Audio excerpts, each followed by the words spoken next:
May mga babaeng mas lalo kang nagugustuhan kapag hindi mo sila nilalapitan, kapag hindi mo sila hinahabol, kapag hindi mo sila inuulan ng atensyon. Hindi dahil manipis ang standards nila, hindi dahil mahirap silang basahin, hindi dahil hard to get sila, kundi dahil ramdam nila ang bigat ng presensya mong hindi nagmamadali. Hindi lumalapit pero hindi rin umaalis. Tahimik pero buo, simple pero malalim. At kapag naramdaman yun ng isang babae, dun siya nagsisimulang mahumaling. Bago natin simulan, nais kong magpasalamat sa mga loyal kong subscribers sa patuloy na pagsuporta sa aking channel.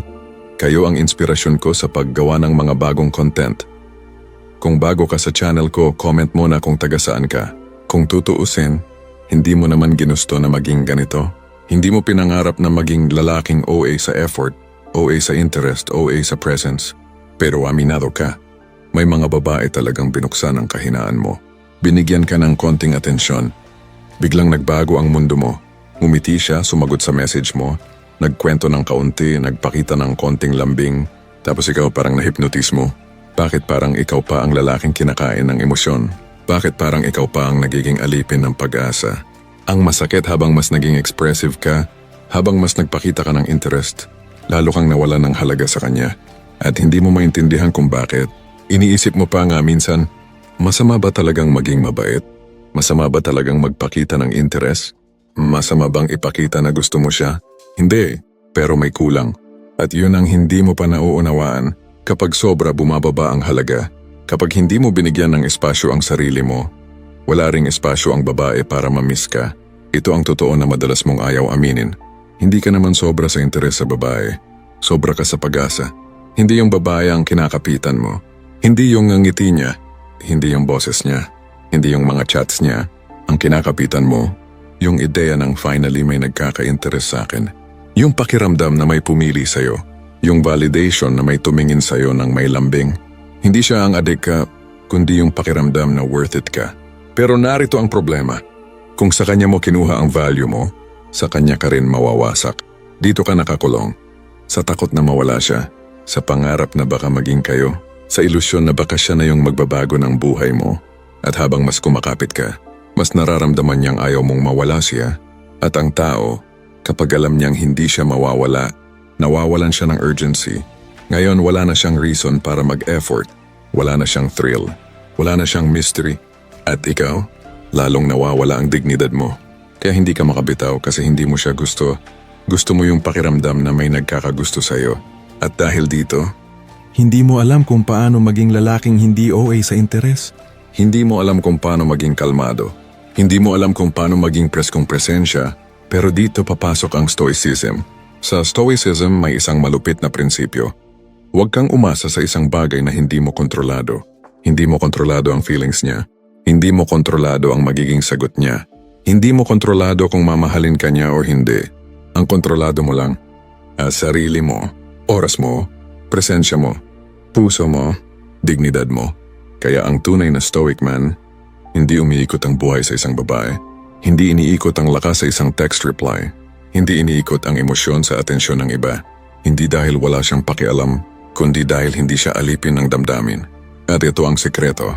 Kapag ang lalaki hindi nakakadena sa emosyon niya, nagiging magnet siya, hindi fake, hindi mind games, hindi manipulation, kundi natural na confidence na nanggagaling sa alam ko ang sarili kong halaga. At yan ang uri ng presence na kinahuhumalingan ng babae. Kalma, malalim, hindi nagmamadali. Ngayon, paano mo gagawin yan sa totoong buhay? Hindi ko sasabihin sa'yo na magpanggap na wala kang pake. Hindi ko sasabihin sa'yo na maging rude. Hindi ko sasabihin sa'yo na ghosting ang sagot. Stoic tayo, hindi manipulative. Kaya ito ang mga tunay, praktikal at araw-araw na paraan. Huwag ka laging available. Hindi mo kailangan maging masungit. Hindi mo kailangan maging misteryoso na parang kontrabida. Simple lang. Kapag may ginagawa ka, tapusin mo muna. Huwag kang tumalon sa phone mo para lang sumagot agad. Huwag mong ipakita na buhay mo ang message niya. Magkaroon ka ng sariling mundo. Kung wala kang ibang priorities, gagawin mo siyang priority kahit hindi naman dapat. Magtrabaho, magayos ng katawan, mag-invest sa skills, magtrabaho sa pangarap mo, mag-ipon, matuto, lumabas. Gumawa ng mga bagay para sa sarili mo. Dito lumalabas ang masculine energy. Drive, purpose, mission. Magpakita ka ng interes pero huwag kang kumapit. Pwede mong gustuhin siya. Pwede mong i-appreciate siya. Pwede kang maging sweet, pero may boundary. Huwag mo ibuhos ang buong puso mo kapag hindi pa niya ibinubuhos ang kanya. Dapat match ang energy. Hindi sobra. Hindi kulang. Pantay lang. Huwag mo siyang gawing escape sa emotional emptiness mo. Kung malungkot ka, pagod o walang direksyon, huwag mo siyang gawing solusyon. Dahil kapag ginawa mo yon, magiging lason ang attachment mo. Gamutin mo muna ang mga sugat mo. Iayos mo muna ang sarili mo. Ayusin ang buhay mo. Ayusin ang disiplina mo. Babae ang papasok sa buhay mo, hindi gagawa ng buhay mo. Ang mahalaga may kalmadong presence ka. Yung hindi nagmamadali, yung hindi sabik, yung hindi needy, yung hindi nagbebeg. Yung lalaking may aura ng, gusto kita, pero kung hindi ako para sa'yo, tatanggapin ko, hindi ako mawawala. Ito ang pinaka-powerful na presence ng lalaki. Pero teka, bago mo isipin na, ay sige, hindi na ako magpapakita ng interest para habulin niya ako. Stop. Dito maraming lalaking naliligaw. Ang stoicism ay hindi larong pambata. Hindi mo ito ginagamit para mang-manipulate. Hindi mo ito ginagamit para paibigin ang babae. Hindi mo ito ginagamit para maging kontrabida sa emosyon niya. Kung gagamitin mo ang hindi pagpapakita ng interest para lang pasabikin siya, ego na ang gumagalaw, hindi wisdom. At pag ego ang nasa likod ng kilos mo, babalik din yan sa'yo bilang kahihiyan. Hindi ka dapat tumigil magpakita ng interes para lang sa reaksyon niya. Hindi ka dapat umiwas para lang makita mong humahabol siya. Ang goal mo ay self-mastery, hindi manipulation. Kasi kung ang dahilan mo lang ay para mahumaling siya, ibig sabihin siya pa rin ang sentro ng mundo mo. At kapag siya ang sentro, ikaw ang umiikot. At kapag umiikot ka, ikaw ang nawawala.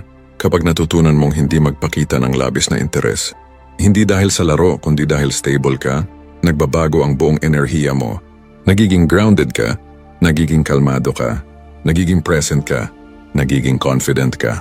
Hindi mo na sinusukat ang worth mo base sa reply niya. Hindi mo na sinusukat ang araw mo base sa mood niya. Hindi mo na sinusukat ang happiness mo base sa atensyon niya. At ito ang nangyayari. Mas nagiging attractive ka. Hindi dahil pinipilit mo, kundi dahil natural talaga na attractive ang lalaking marunong sa sarili. Ang lalaking hindi sabik. Ang lalaking hindi kulang. Ang lalaking hindi dependent sa validation. At dito nagsisimula ang tunay na paghanga ng babae.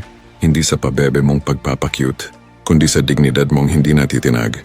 Kapag hindi ka nagpakita ng labis na interes, nagkakaroon siya ng puwang para mag-isip tungkol sa'yo.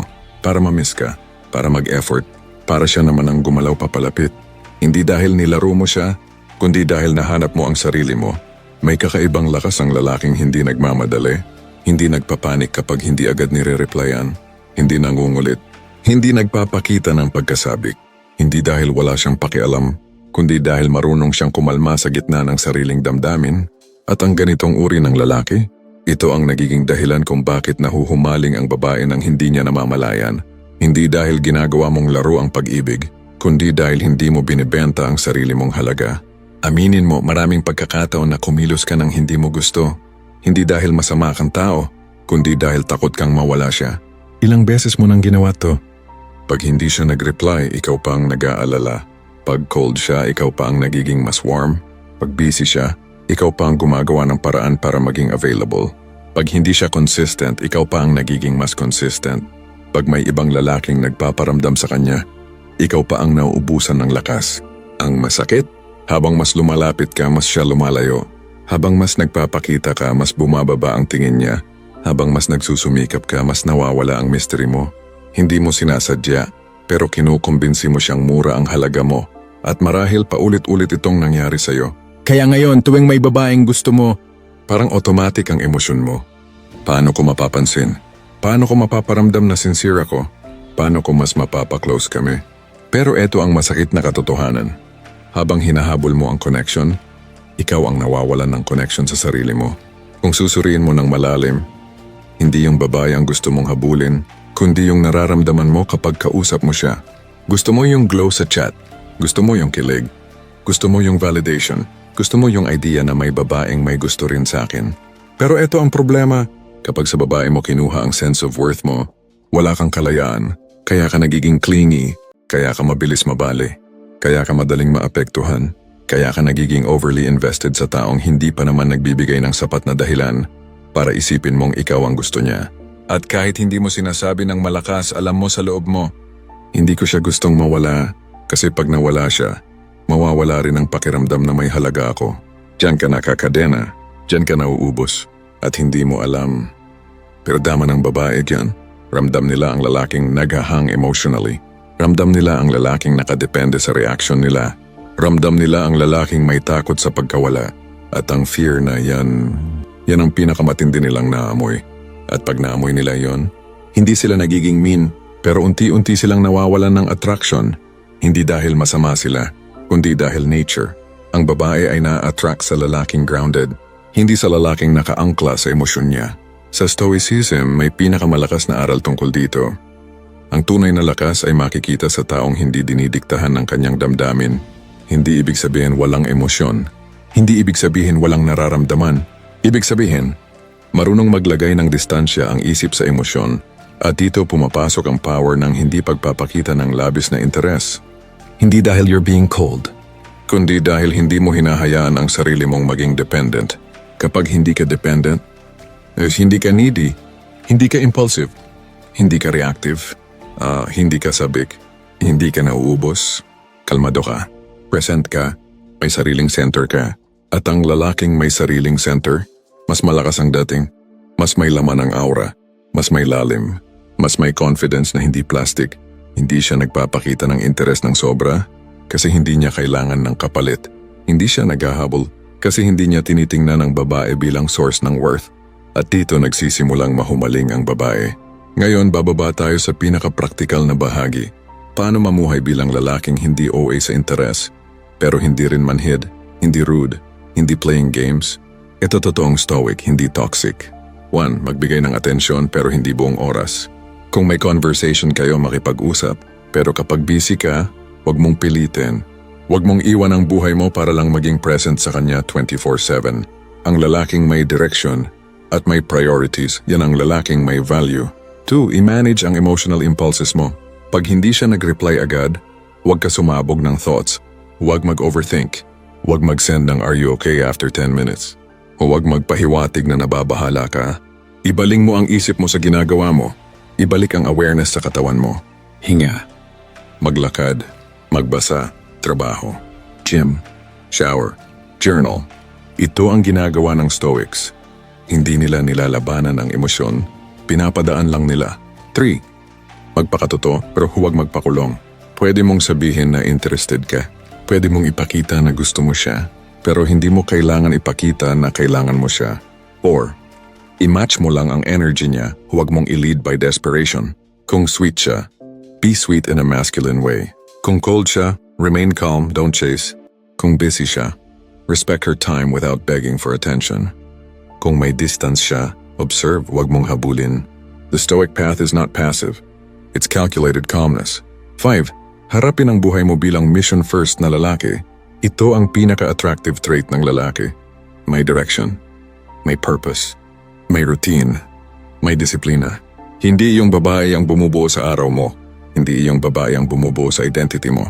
Nagbibigay ka ng panahon, pero hindi mo ibinibigay ang buong sarili mo sa hindi pa naman kayo.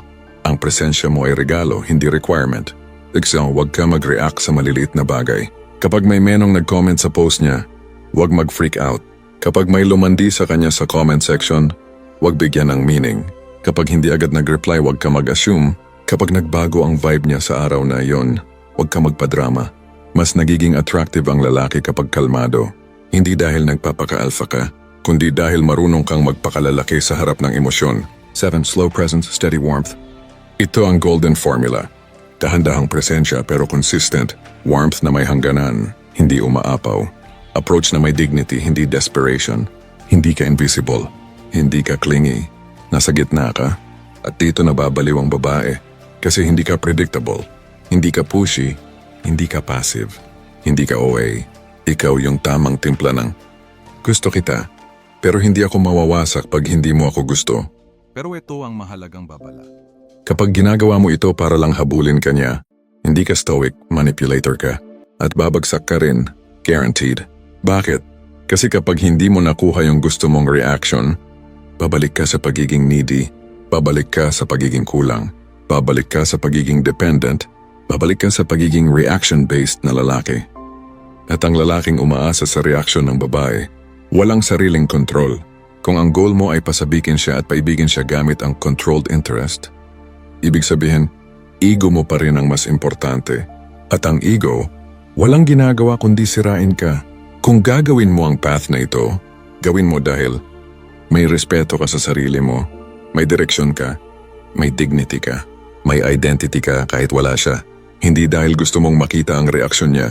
Kapag hindi ka nagpakita ng labis na interes, kapag natutunan mong gamitin ang interes ng may wisdom, nagbabago ang buong sistema mo bilang lalaki. Ito ang nagiging resulta. Hindi ka na natatakot mawalan dahil alam mong hindi mo kontrolado ang tao, pero kontrolado mo ang sarili mo. Mas lumalalim ang mukha mo sa mata ng babae. Hindi dahil mysterious ka, kundi dahil hindi ka desperate, nagiging mas meaningful ang connection. Hindi mo binabahan ng emosyon ang dinamika. Hinahayaan mo iyong huminga, lumago at maging natural. Nagiging mas masculine ang presensya mo. Hindi dahil alpha talk, hindi dahil machismo, kundi dahil kalmado ka. At ang kalmadong lalaki ay pambihira. Ikaw mismo ang nagkakaroon ng freedom. Hindi ka todo isip sa reply niya. Hindi ka todo overthink sa mga ginagawa niya. Hindi ka todo asa sa attention niya. Napapalaya mo ang isip mo. At ironically, dito siya mas na-attract kasi ang babae na-attract sa lalaking hindi umaasa sa kanya para mabuo. Ang lalaking may sariling mundo ay lalaking gusto niyang maging parte ng mundo niya. Ang lalaking hindi nagpakita ng labis na interes ay lalaking unti-unti niyang gugustuhing habulin. Hindi mo kailangang sumigaw para marinig. Hindi mo kailangang maghabol para pansinin. Hindi mo kailangang magpilit para mahalin. Minsan ang pinakamalakas na presensya ay yung presensyang hindi naghahanap ng spotlight. Yung kalmadong hindi humihingi ng pansin, pero ramdam kahit tahimik. At ito ang hindi alam ng maraming lalaki. Ang babae, mas tumitingin sa lalaking hindi takot mabawasan ng atensyon. Mas humahanga siya sa lalaking hindi natitinag ng paglayo. Mas nahuhumaling siya sa lalaking marunong maghintay. Hindi para sa kanya kundi para sa tamang babae. Hindi ka naglalakad para mapansin niya. Naglalakad ka kasi may direksyon ka. At yan ang hindi mapapalitan ng kahit anong interest level. Maraming beses ka nang sinaktan ng hindi sinasadya. Maraming beses ka nang nagbigay higit sa natanggap. Maraming beses ka nang nagpakita ng interes. At kapalit ay malamig na balikat, mabagal na reply o biglang paglayo. Hindi mo naman sinisisi sila. Hindi rin nila kasalanan na hindi ka nila gusto. Pero ang masakit, bakit parang ikaw lagi ang talo kapag naging totoo ka? Ikaw yung nag-effort. Ikaw yung consistent. Ikaw yung sincere. Ikaw yung laging nandyan. Pero ikaw rin yung madalas na hindi pinipili. Minsan naiisip mo, siguro kung nagpakita ako ng konti lang, baka hindi siya nawala. Siguro kung hindi ako naging sobrang invested, baka naging iba ending namin. Siguro kung hindi ako sobrang eager, baka na-miss niya ako. Pero wag mong sisihin ang sarili mo. Wala kang ginawang masama. Ang problema lang, hindi mo tinantiya ang bigat ng enerhiya mo. Ang sobrang interes, kapag binuhos agad sa maling oras, ay parang pagbuhos ng tubig sa apoy na hindi pa nagliliyab. Hindi siya tutupok, hindi siya lalakas. Mawawala siya. At ganun din ang attraction. Masyadong maaga na mawawala. Dito tayo lalalim. Hindi ka naman lubos na nasasaktan dahil sa babae. Nasasaktan ka dahil sa narrative na binuo mo sa isip mo. Siya yung magbabago ng buhay ko. Siya yung sagot sa lungkot ko. Siya yung kukumpleto sa akin. Siya yung magbibigay ng kapayapaan. Siya yung magpaparamdam sa akin na mahalaga ako. Hindi yung babae ang pinoprotektahan mo. Yung pangarap mong magkaroon ng taong magpupuno sa'yo, yun ang hinahabol mo. Kaya ka nagiging dependent, kaya ka nagiging clingy, kaya ka nagiging sobra, kasi hinahanap mo sa babae yung hindi mo pa binibigay sa sarili mo.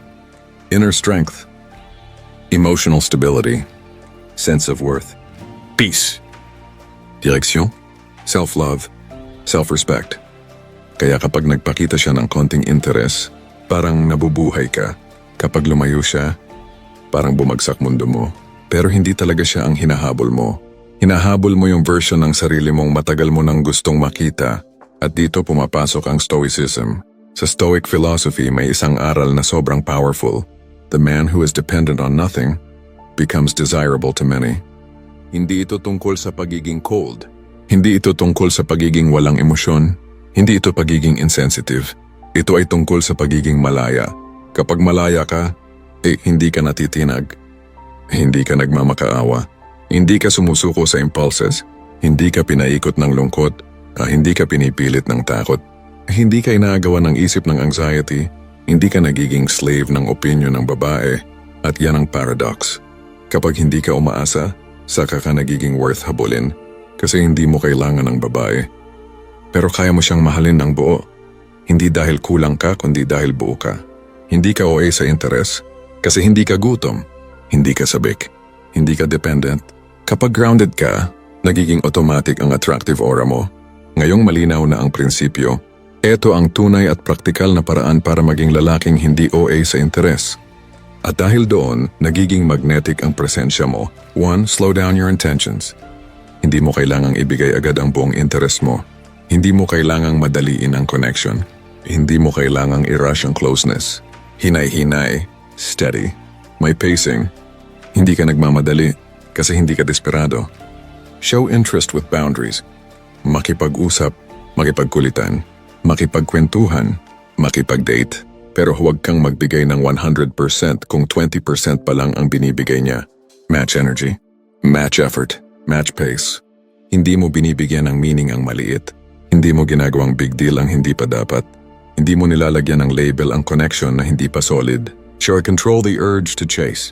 Pag hindi nag-reply agad, kalma. Pag busy, hayaan mo. Pag may space, respetuhin mo. Pag hindi siya consistent today, don't spiral. Pag may ibang lalaking nag-comment, huwag mong gawing battle. Hindi mo minamaliit ang sarili mo sa paghahabol. Hindi mo nilalapastangan ang dignity mo sa pag-asa. Ang lalaking hindi naghahabol ay lalaking hinahabol. 4. Build a life she would want to fit into. Ito ang pinakamalupit. Hindi mo kailangan maging mysterious. Kailangan mo lang magkaroon ng buhay na may laman, may routine, may mission, may passion, may fitness, may identity, may sariling mundo, may growth, may discipline. Ang lalaking hindi nauubos sa babae ay lalaking puno ng sarili. At ang babae, hindi umalis sa lalaking may direction, presence over performance. Hindi mo kailangang maging comedian. Hindi mo kailangang maging smooth talker. Hindi mo kailangang maging pabebe. Hindi mo kailangang maging overly sweet. Ang babaeng emotionally mature, mas naa-attract sa kalmado, grounded, present na lalaki kaysa sa makulit, maingay, at sobrang expressive. Kasi ang presence ng grounded man ay nagbibigay ng safety, comfort, stability. Hindi mo kailangan humabol kasi sapat ang dating mo. Detach from outcomes, focus on actions. Hindi mo kontrolado kung magkakagusto ba siya. Hindi mo rin kontrolado kung mananatili ba siya. Hindi mo rin kontrolado kung ikaw ang pipiliin niya. Pero kontrolado mo ang paano ka kumilos, paano ka magmahal, paano ka magpakita ng interest, paano ka magbigay ng presence. Pantay na si Rosint, paano ka mag-handle ng emotions, paano ka magpigil, paano ka magpahinga, paano ka magbago. Once you detach from outcomes, nagiging malaya ka. At ang malayang lalaki, hindi takot. At ang lalaking hindi takot, ay lalaking hinahangaan. 7. Be willing to lose her but never lose yourself. Ito ang pinakamalakas na masculine boundary. Kung aalis siya, hahayaan mo. Kung mawawala siya, tatanggapin mo. Kung pipiliin niya ang iba, magpapahinga ka at babangon ulit. Hindi dahil wala kang pake, kundi dahil hindi mo ibebenta ang kaluluwa mo para sa atensyon niya. Kung may mawala man, hindi ikaw iyon. Pero ito ang pinakamahalagang babala. Kapag ginagawa mo ang hindi pagpapakita ng interes para lang mahumaling siya, ego ang nagpapatakbo. At ang ego ay pinakamalaking kaaway ng stoic man. Kapag ego ang goal, masisira ang pacing mo, magiging reactive ka, magtatampo ka kapag hindi siya humahabol, magiging manipulative ka, magiging pa-fall ka, magiging cold sa maling paraan, magiging defensive ka kapag hindi niya binigay ang gusto mo, magmumukha kang insecure kahit nagastang aloof. At kapag naramdaman ng babae na ginagawa mo lang to para sa reaksyon niya, matatalo ka. Kasi hindi authentic ang vibes mo, hindi grounded, hindi masculine, hindi genuine. Stoicism is not a strategy. It is a transformation. Kung gagamitin mo lang ito para paibigin siya, tatalunin ka ng sarili mong inconsistencies. Pero kung gagamitin mo ito para maging lalaki na may disiplina at inner peace, kahit hindi mo balakin, natural kang magiging attractive. At doon nangyayari ang magic. Hindi mo siya hinahabol, pero ikaw ang iniisip niya. Hindi mo siya inuulan ng interest, pero ikaw ang gusto niyang pansinin. Hindi ka nagmamadali, pero siya ang humahabol ng kailan ulit kayo magkikita. Kapag natutunan mo ang mastery ng hindi pagiging OA sa interest,